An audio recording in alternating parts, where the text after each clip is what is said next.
the Kylie Diva. Winks, it's all the race that the purists want to win, and it's coming up right here on 7.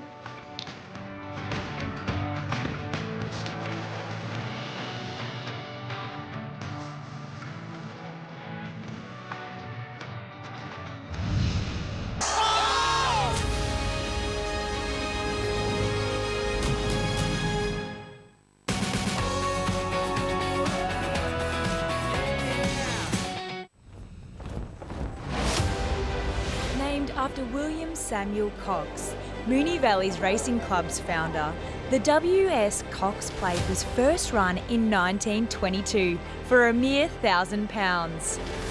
Now known as the race where legends are made, the tight-turning 2,040-metre circuit has produced a stunning roll call of champions. Farlap, Sunline, she streaks home on the Cox Plate. Northerly. Northerly takes the Cox Plate. And So You Think all belong to the fabled 2-time winning club. But So You Think wins in second. Kingston Town held the record of 3 plates. What a run, Kingston Town. Until the mighty Winks did the unthinkable and won 4. Winks has done it. It's FY Utopia. Dulcify recorded one of the most memorable wins in 1979. Dulcify's won by a minute. Dulcify by 6 lengths. While in 1986, 2 Kiwis fought out an epic battle that would later be dubbed the Race of the Century. Stride for stride, nothing in it. Our Waverley Star of the rails, Bone Crusher the outside, and Bone Crusher races into equine immortality. Bruce, one of the great races of all time, and Richo, one of the great lines of all time. And then you think about the 3-year-olds that have done so much.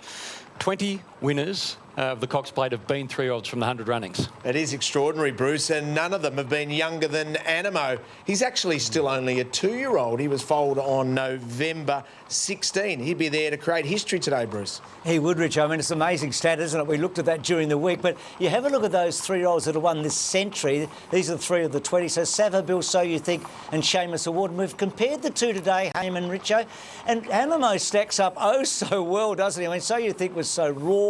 Seamus Award was a maiden with 7 placings, and Savabeel had come off a spring champion. And Captivant's in the mix as well. So I think these 2 today, they have got the credentials pre-race to win a Cox Plate. And Richo, you think about the Cox Plate, 100 runnings, only 7 haven't had a 3-year-old, but not often a maiden steps up and wins. That's right, and Seamus Aboard was that maiden, ran 3rd in the Caulfield Guineas. So You Think ran 5th in the Caulfield Guineas before winning a Cox Plate. Seamus Award, it only took the scratching of Atlantic Jewel to get him actually into the field, and this was breathtaking. Who's chasing? Fioronte, who goes on to win a Melbourne Cup, and there's Happy Trails and Fortella running on, but he was so brave, and young Chad Schofield, the winning jockey. And now doing remarkable things at stud at Rosemont for Anthony Myth and Nigel Austin and the team. He certainly is, isn't he? And there's so much to like about Seamus Award when we're seeing it through Incentivise, aren't we, who was such a dominant winner of the Caulfield Cup. He is by Seamus Award. He can also produce some speed horses, but Bruce, this is the guy that we're all ecstatic about, and that is Incentivise. When you speak about the 3-year-olds that have won... Sorry, Macca, continue on. No, I was just going to say, Hamey's had 4 individual Group 1 winners, but Incentivise is the giant amongst them. And Media Award runs today, so he's doing a wonderful job. And So You Think won as a 3-year-old, went back-to-back as a 4-year-old now, doing remarkable things at stud. Yeah, he certainly is. He's producing some quality horses, and, I mean, what a win this one. Look at Bossy, look and try to get him to go around the corner. He was so raw there. He'd run 5th in the Caulfield Guineas, and Bart Cummings put Bossy on. He hasn't just won, he's thrashed them 5 Group 1s in Australia and then 5 Group 1s over in Europe. In fact, they quinelled the race there with Manhattan Rain, and he's producing a lot of quality horses. My Racehorse have got a great idea for those that are keen to get involved in. Sam's got a good handle on sort of how he is and how he needs to be handled, and when we can draw those inside gates, it certainly helps. Well done. Thank you. From Randwick, we come back to the valley as we build towards the Cox Plate. It is one of the great afternoons of racing and of sport, and that is the velodrome of a track, the Cauldron, normally when that crowd roars in the stands, but it's always couple of minutes of wonderful racing, and today, is it going to be a 3-year-old? If you've just joined us, the favourite Zaki scratched this morning with an elevated temperature. We spoke with Annabelle Neesham. She still has Mo'unga in the race, Huey Bowman on board, so not all is lost for Annabelle, but the favourite won't be taking his part in what is a wonderful weight for age championship, as we welcome someone who knows racing so well, both here at the Valley and all around Australia. Great to see you again, Michelle. Thanks, Hamish. It's great to be here. It's my favourite day of racing. What about the track itself? We see it from a sort of a viewer's perspective as a different track to watch. You're so close, particularly as a member or in the public, you're right on the fence to enjoy it. What about from a jockey's perspective? From a jockey's perspective, it's the shortest straight that we have of any track I know of in Australia. And as you can see here, it's very turning, but it's so well designed that it rides beautifully. Each turn, it takes you into the bend beautifully, and the horses corner well. Even if they do come down from Sydney and they're used to racing Sydney way, it's just so well designed that it rides so nicely. But when you do hit the straight, it's basically you hit the straight and the race is over, because it's a 200-metre straight or 250-metre straight. So that's something that's so different, as I said. But yeah, it's so exciting to be here on this great day, and it's just, yeah, it's so unique. Your brother had a famous day here in 2002 on Norval, who was that fighting tiger that continued to win. Where were you watching in 2002? I was out in the crowd with my brothers and sisters. We all come for a day out. It was just one of the most exciting days I've had on a racetrack. To see him, he had to waist hard. He had 55.5 kilos, which was really light for Patrick, and what a horse he was. To first get the ride on him and to be able to win, it was one of my best days, as I said. Great opportunity for Brett Preble today. So the ride for him is on probable. Zaki disappearing makes things completely different. So can he do the Caulfield Cup Cox Plate double? Only 7 have done it before. She's a great horse, as we know, and it is so open now with the scratching of Zaki, and she probably would prefer it to be a little bit firmer, but he's in such great form, she's in great form, definitely got to have a shot.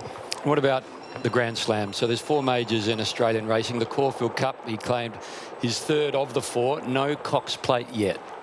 No, and I'm sure he's as hungry. He's the most determined rider I've ever come across in my life, and if any rider's going to be trying harder, it's him. I'm sure he's desperate to win it, so it's very exciting to see if he can today. So Crystal Lily, then Green Moon, and Incentivised, as we said last weekend, and the Melbourne Cup perhaps again on Incentivised in a few weeks' time, but last week was simply devastating. It was. What a horse. He just looks like he could be a champion, and it's what racing loves, is a champion, and I just can't wait to see him in the Melbourne Cup. And we're going to show you those that have done it before. I mean, it is an extraordinary club. It is the who's who of Australian racing. It is, and I'm sure Brett will be itching to join them. And Bruce, speaking of extraordinary contributors to racing, Red Anchor, the Caulfield Guineas into the Cox Plate, and the Red Anchor's the next here at the Valley.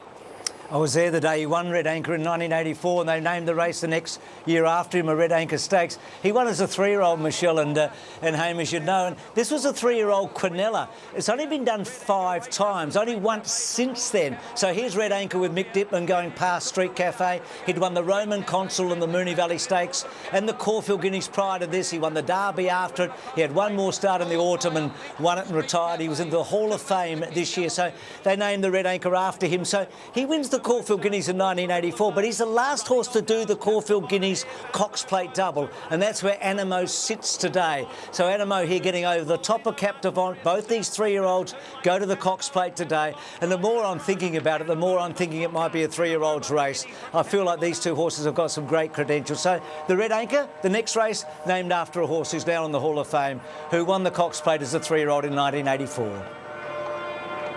And Michelle, did you have Zaki on top before the scratching? I did, actually. I thought he could bounce back today. His work here was brilliant, and when I saw the news on my phone this morning, I was writing track work at home, and I was like, oh my God, how devastating for Annabelle Neesham and all the owners and the connections, and James McDonald, who's flown down to ride him, but it opens it up for someone else to have. So well done to her and all of her connections. Well, it is Cox Plate Day, and terrible news a week ago with the sad passing of a Cox Plate winner in Sir Dragoner. Here we pay tribute to a champ who will be remembered both on and off the track.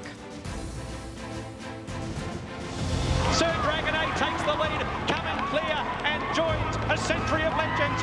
devastating news this morning with your Cox Plate champion and Sir Dragonet having a shocking accident.